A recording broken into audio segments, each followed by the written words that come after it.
Speaking of recording, we are now live, so that means your phones need to be put away. Your distracting tabs closed. Put your phone face down so you're not distracted by it even a little bit. If you need to, you can zip it up in your backpack. You can throw it out the window. I don't really mind. I just need you guys listening to me while we talk about the retro line. All right, so if you want to go find your way to your OneDrive folder for graphic design, I'm in semester 2 and 6th period. You have your retro line. I'm gonna not do that for now. Okay, sorry. You want to open up your retroline.ai and it's going to pop open in Adobe Illustrator automatically with all of the raw files, or not the raw files, but the rawness of it. Let me see. Hello, Brandon. I see you. Okay, so this was where we got to in first period, but I believe that you guys just had the rectangles still, if I'm not mistaken, because we made the art brush, correct? But we did not start making the circles, right? Is that true? We made the circles? Okay, did we divide the circles yet? No. Gotcha. Okay, so I'm not gonna remake the brush here. Okay, so you wanna make sure checking off, the first thing that you need to check is that your OneDrive is syncing. I'm gonna do a little switcheroozy right here. My screen's gonna look a little different. You must have this blue cloud. You absolutely must have the blue cloud. If you don't, you fail instantly. No, I'm kidding. That's dramatic. Okay, but this is where you're going to be saving all of your work. And I've told you guys a million times. So if you don't save it and you lose your work, I'm sorry, I did warn you. And that's a conversation that we will have on our own, but it's never been an issue in the past before. Okay, anyways, after you've checked and make sure that your OneDrive is syncing, you got a little blue cloud in the tray of your PC, we can switch back to Adobe Illustrator like this.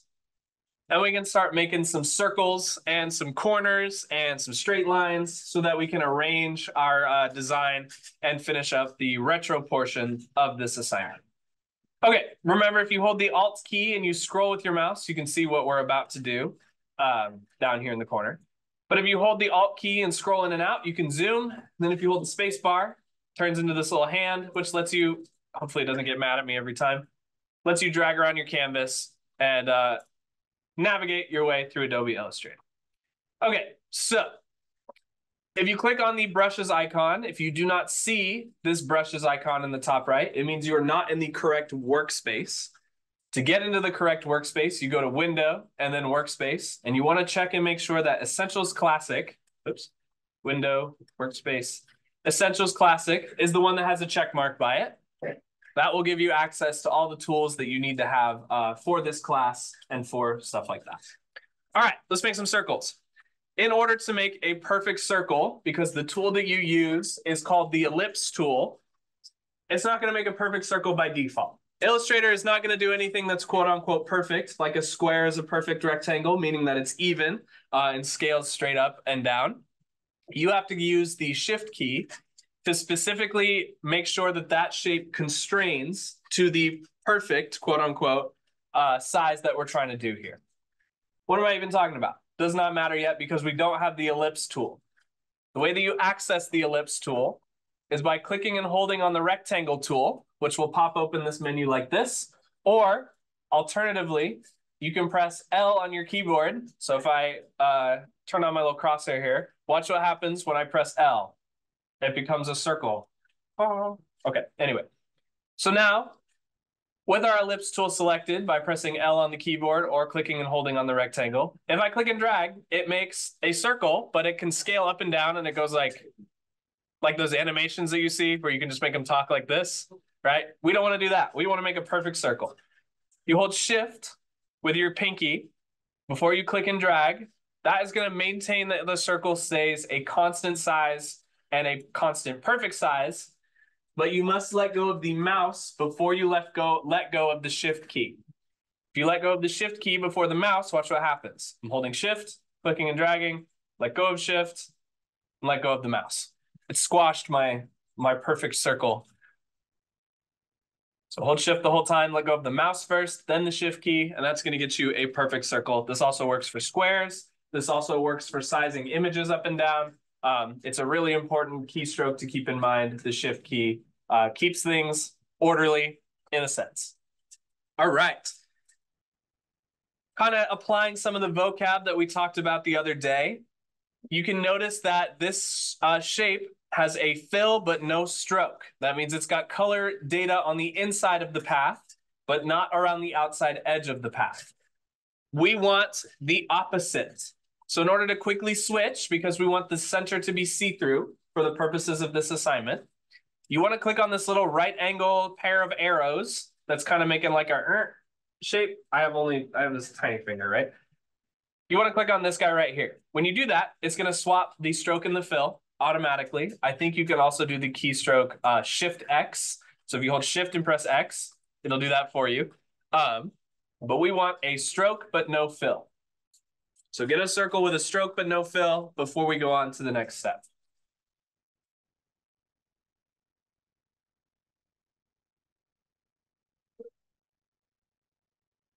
Yours should look like this.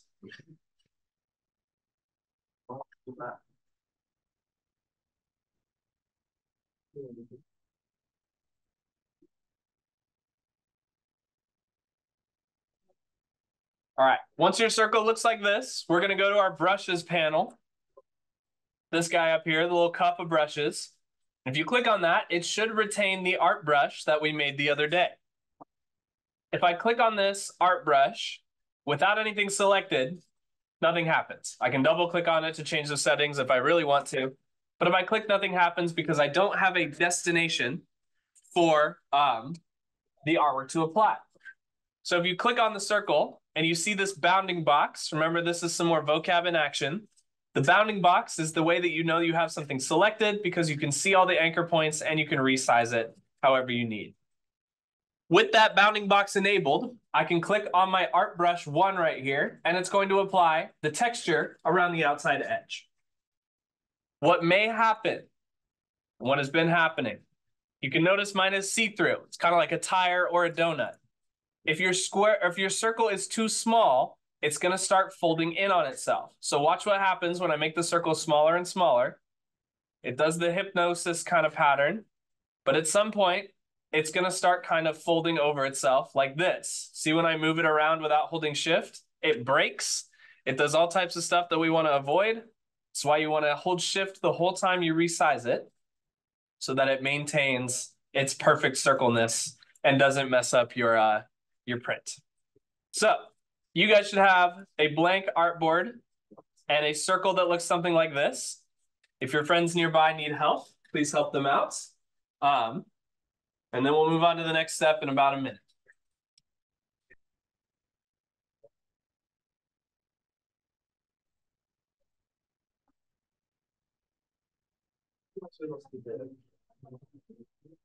Fernando, what happened there?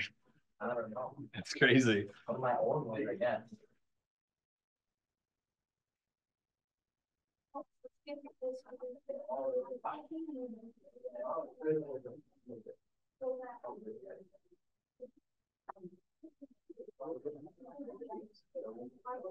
Okay. I'm going to move on to the next part. The essence of what we're doing in Illustrator currently is we're building like a little Lego set that we can build our retro line design out of by creating 4 distinct pieces. We're going to have a straight section. We're going to have a 3/4 section. We're going to have a pizza slice, and we're going to have a half circle section that are surprisingly easy to make. And I'll show you how to do that right now. A big thing in graphic design, a big thing in design in general is efficiency. Once you have something configured in a way that you like, once you have something configured in a way that works, don't reinvent the wheel. You have this circle ready to go, and we need more circles out of it. Instead of doing that whole process, I'm going to press V on my keyboard to get my selection tool. Click on that circle. I want you to follow along with me. Then hold Alt on your keyboard and click and drag 2 copies of that circle out into the space like this. So you should have 3 clones or duplicates, so to speak, of the same circle right here, which we're going to slice up into our important needs for the purposes of this assignment. While you're doing that, I want to show you something cool about the art brush. What we're doing here is just applying the art brush to a specific path. So if I take my pen tool, oh, it's doing the thing already. I want, not that, give me the round brush. Okay, so here's my brush tool. I'm just making some paths real quick. I can click on these paths and then click on my art brush, and it's gonna apply the art brush down the length of that path. But you notice it gets kind of goofy. If it's too short, kind of folds over onto itself. That's what we're doing here, is basically creating some patterns that we can use to our advantage in the future. Okay, let's make the rest of our toolkit here. Now that you have your 3 circles, you're gonna take your direct selection tool, because we're gonna be deleting some anchor points. I'm gonna zoom in on this first circle right here so you can see in more detail. Remember, the direct selection tool is the cousin of the regular selection tool. With my circle selected, sorry, I skipped a step. You got to click on the circle first with the regular selection tool. My fault, I'm sorry. You see that bounding box around the outside edge? If I press A on my keyboard, it's kind of hard to see on the projector, but if we zoom in on this, you can see that there's an anchor point up there, an anchor point right here on the hand, an anchor point right here, and an anchor point right here. Kind of like the directions on a compass, right? We got north, south, west, and east. Never eat soggy waffles, right? What we're gonna do to make the half circle is press A on our keyboard. You can tell you have the right one selected because it's the lighter color on your screen. It's also got the darker background on the right-hand side up here. You're gonna click on the northern anchor point, make sure that it says anchor and that it looks like a square. When you click on that anchor point, you're gonna notice 2 little handles pop off to the side. They're very hard to see. There are straight lines with circles at the end. Once you've got those circles, then you can press the delete key on your keyboard, which will remove that anchor point and create a half circle. And we're going to use this as a toolkit for the future of the assignment, which is coming up shortly. So I'm going fast because I want to get this out there so I can help you guys individually. But that's the first portion that we're going to make of our 3 shapes. That's our half circle. We need our 3/4 circle, and we need our 1/4 circle. We need our pizza slice and our 75-degree corner. To make the 75-degree corner, it's a little bit more work because it's a different tool, but it's only like one more step. So I'm going to move in on my second circle here. Press V on my keyboard to get the regular selection tool. Click on the circle so that I can see the bounding box around the outside. Now, instead of pressing A to get my direct selection tool, I'm going to press P to get my pen tool, like this. And you're going to see those same, why is it not letting me? Oh, I have caps lock on, I think. Yes, okay. If your pen tool looks like an X, like mine, that means your caps lock is on, and you need to turn that off. So I hit caps lock off, and it looks more like a fountain pen. Okay, we have our same never eat soggy waffles, our same north, east, south, and west.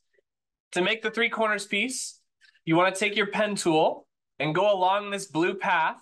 You see on my screen how when I hover over, it says path in pink, and it's following along that blue portion of your circle. You want to click around the middle. So if we're, in this case, we're looking right at the northwest. You click right at the northwest direction. It's going to add an anchor point if you're using the pen tool.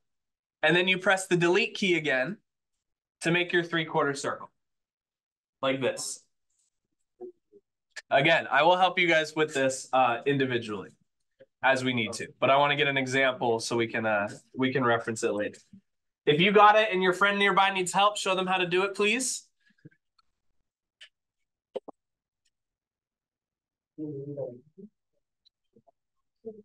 The process is similar for the pizza slice.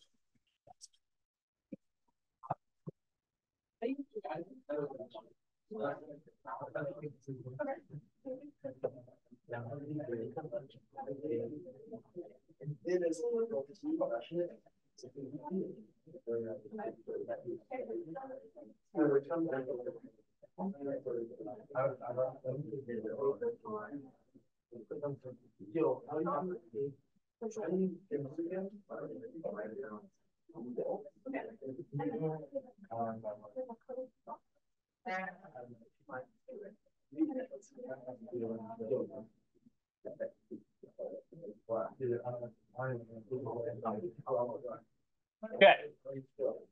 Now let's make the pizza slice. I know I'm going fast, guys. Just bear with me, okay? You will have time to look at these at another date too. All right, to make your pizza slice, same process. We're gonna press V on the keyboard, not V on the view. Get rid of that anchor point with Control Z. V on my keyboard, and then I'm gonna click my third and final full circle like this. You wanna make sure you have that bounding box visible. You got the blue square around the curved lines that make up the circle. Now we're gonna make our pizza slice. Just kidding, I lied actually. Remember what I said about being efficient? We are not gonna use this circle, so you can delete it completely. We're gonna use this half circle. Just making sure you guys are paying attention. This half circle is already half of a pizza slice. 2/4 make a half, right? We just want the 1/4. So instead of doing this whole process to get the quarter down to size, we're gonna hold Alt and click and drag with our selection tool to make another half circle, which will become our pizza slice. Once you've dragged out your second, or drug out, no, I don't like that word. Dragged out your second macaroni, your second smile, your second whatever shape you want to call this, then you press A on your keyboard again, and you click on either the top left or the top right. Let me turn on my target here. Top right or top left anchor point, and then you press delete. And that is going to get you the 3 corner or the 3 contoured pieces that we need to complete this assignment. This is only 3 of the 4 required pieces though, because we also need a straight section so that we can combine the curves together. You could make it with all curves, but the straight section makes it a little bit easier to work with. Okay, to make a straight section, it's right here, this tool right next to the type tool, which we'll get into plenty this semester. This is the line segment tool. If you just make a straight line segment by holding Shift, I'm clicking and dragging while holding the Shift key, letting go of the mouse and then the Shift key. I can apply the brush the same way we applied it to the circle to make my straight piece that I'm just going to add to my little toolkit over here.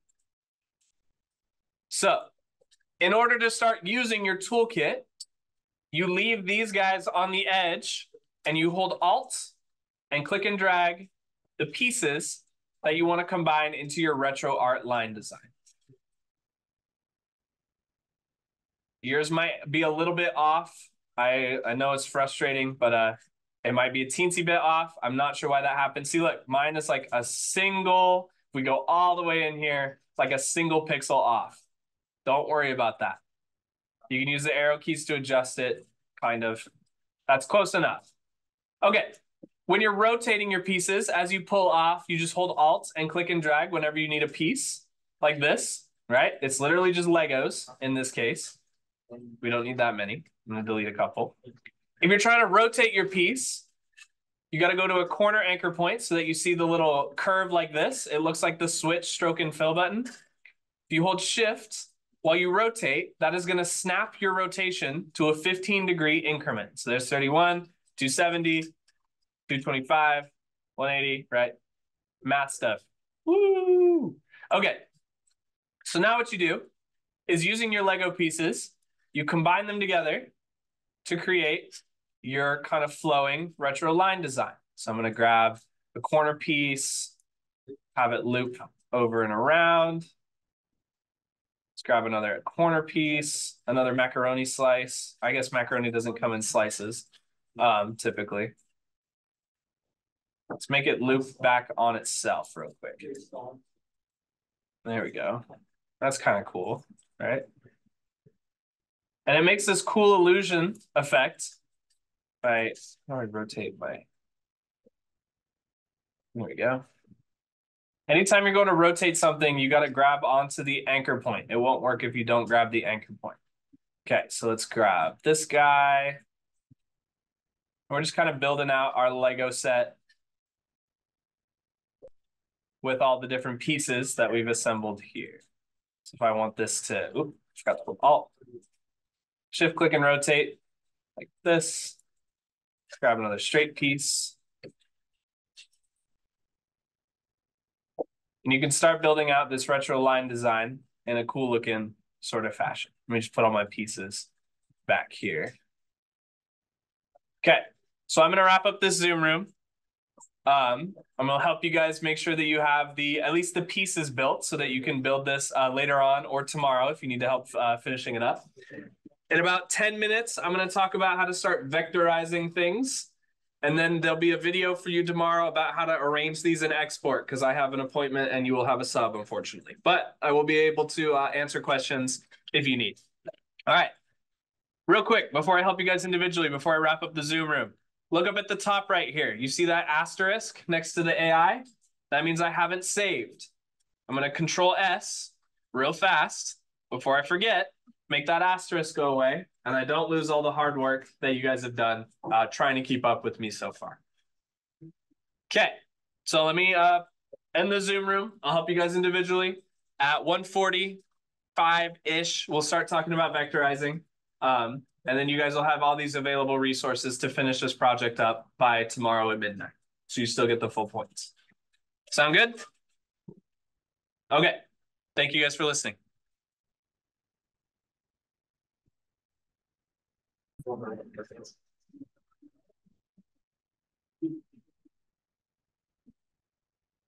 Okay. Zoom room has reopened. My mic is hot, so that means we're live. We're recording. I'm going to start talking about vectorizing. So I will walk you through. Put your phone away, Drew, please. We're live. I will walk you through the process, or you'll have a video walking you through the process tomorrow of how to combine these three lines together into one image to export, so you can upload it easily without having to track down a bunch of different files. We're going to talk about vectorizing. So you've heard me throw around the vector term a lot lately because that is Adobe Illustrator's kind of bread and butter. It's the whole purpose of the program is to create these lightweight graphics that are mathematically based instead of the actual raster based, so they stay super small files and can scale really, really well. The reason that we want to learn how to turn something from a not vector into a vector is because a lot of the graphic design process involves sketching. It involves kind of roughly thumbnailing out your ideas, where it's just like for a logo, for example, a mascot, whatever you're doing, you're going to sketch it first, ideally, and then you can vectorize it so you can start working with it digitally without having to start over from scratch. So in order to start vectorizing, we need to go to File and then click on New right here. We're just going to click the same create size. It's going to maintain our 5x5 RGB color inches like this. Click create and we'll have a new artboard to work with. But before we do any work on this new artboard, we need a picture to vectorize. I have a couple of links that I love. Let me pull it up real quick here. If you go to modules, there is a copyright-free images in the resources right now. I believe Unsplash is unblocked. It was blocked last semester, but because we switched over, so it should be good now. But there's also Pexels and Pixabay, which are two great places for free stock images. Because as graphic designers, you don't want to use someone else's work in your own for fear of plagiarism, for fear of legal trouble, right? So you want to stick to stock images and royalty-free stuff for the purposes of most of our designs. However, if you take a photo, you're the owner. You can decide whatever you want to do with it. It belongs to you. There's no legal whatever if you take the photo. So if we go to Unsplash, I'm going to grab a picture by just searching for the high resolution images here. Unsplash has a lot of really good ones. And it's a really easy site to use. It's my personal favorite. I'm going to do a car. So I'm just going to look for a car on unsplash.com, and most of these are going to be royalty free. Let's do this bug because it has a nice, a really nice silhouette to it. It's got a pretty iconic look. There's a nice big green download free button right at the top here. And click on that, and then just click save file. I'll put it in my just my 2023 OneDrive folder for now.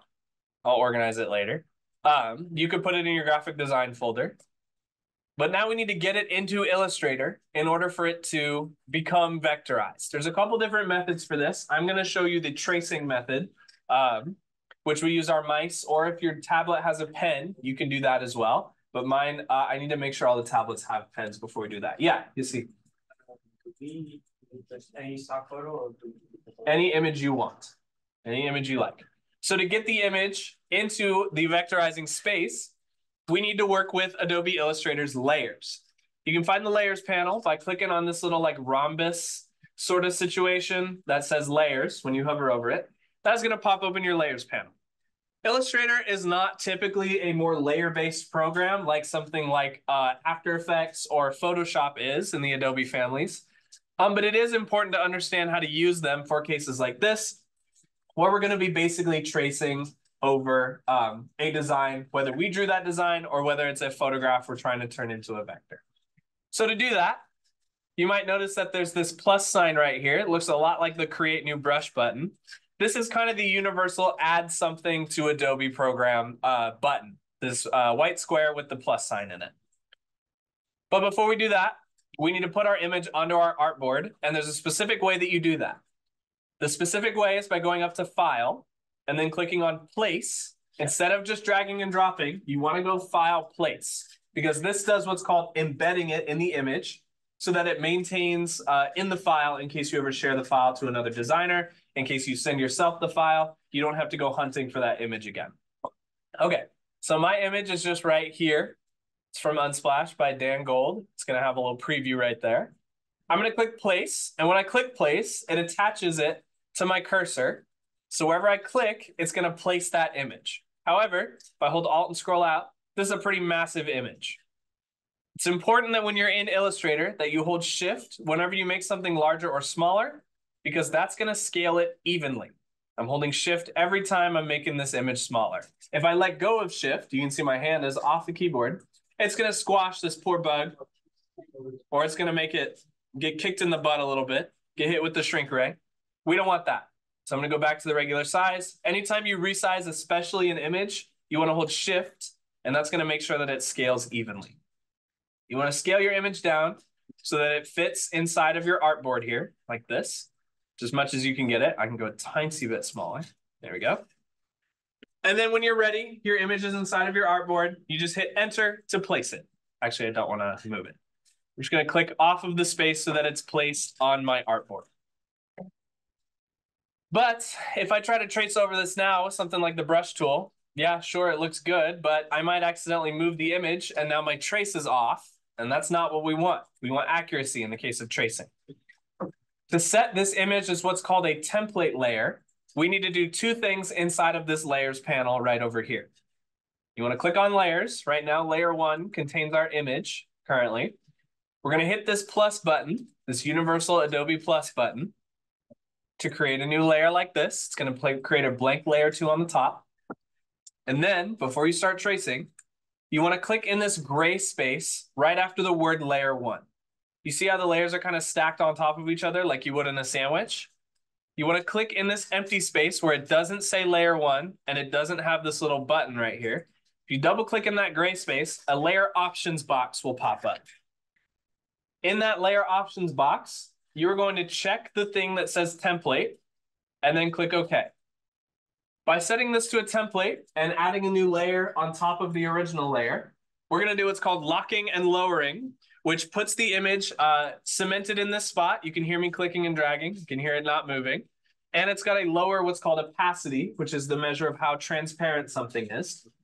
Now we have, in essence, kind of laid our sheet of tracing paper over the top of our file.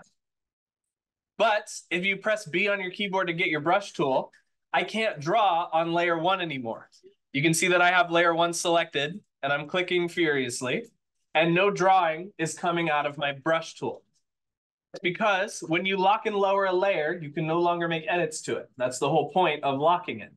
That's why we made this layer 2, which we can take our brush tool and start to trace the outside edge. I'm going to close my layers panel.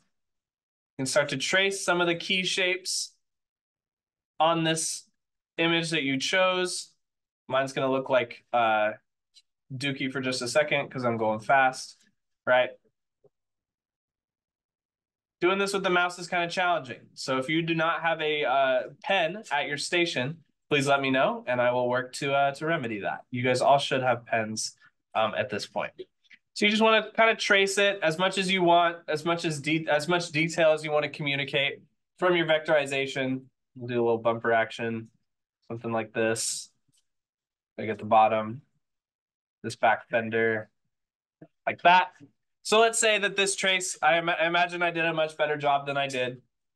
If I go into my layers panel and I click on this box right underneath this eyeball, That is going to hide the layer that I started vectorizing with and leave me with my vectorized drawing that I can fill in like I would normally. I mean, it's not going to fill perfectly, but I can change the color of it. I can change the fill on it. I can do whatever cool stuff vectors offer me because I've now converted it from a raster image into a vector that I can work with.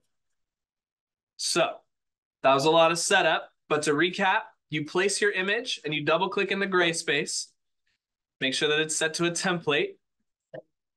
Then you click on this plus button to create a new layer. And then you use your brush tool on that layer 2. You can try the pen tool if you want, but it's a little hard to use if you've never done it before, which we'll get into, so don't stress. Then you start tracing over the image of your choice to start vectorizing it. If you want some other methods to vectorize things, if you go into modules and go into this unit 1 line right here, there are 2 different videos on how to vectorize something. The first one is the old version, similar to what I'm showing you now. And then the second one is the new version, taking advantage of something called masks and a couple other image trace tools that is a little bit more intimidating if you're not familiar with Illustrator. So this is the basic way. This is the way that will get you the full amount of points for the assignment. But if you want to try something more challenging, you can go with vectorize option number 2. And that resource is available whenever you need it. So your job right now, we need to save this before we do anything else. We got 7 minutes left to at least get our files set up for tomorrow. You go File, and then you go Save As. Same way that we saved the retro line by going into our 6-period graphic design folder. This is Vectorize. You click on Save, you click on OK, and now you have that file saved. You can Control S whenever you need to. Okay. I'm going to help you guys get set up with this, and then you'll have some time tomorrow to finish up the retro line, the vectorize, and I might adjust the mountain logo deadline since I won't be here. It's going to be hard to help you. But I think I'm missing. Where's your image? Right, but on which layer? On the second. Okay, so double click on the second layer, then check that box. It says template. So then if you go, which layer have you go draw? Okay, so you got to draw on a separate layer from. Okay, I'm gonna wrap up this Zoom room. This video will be up by the end of 7th period, or probably after class or after school is over today. But it will be up before tomorrow, so you can come back and review what I showed you to do or how to do stuff today. So let me end this. Thank you guys for listening. We're off the air, and the time is yours.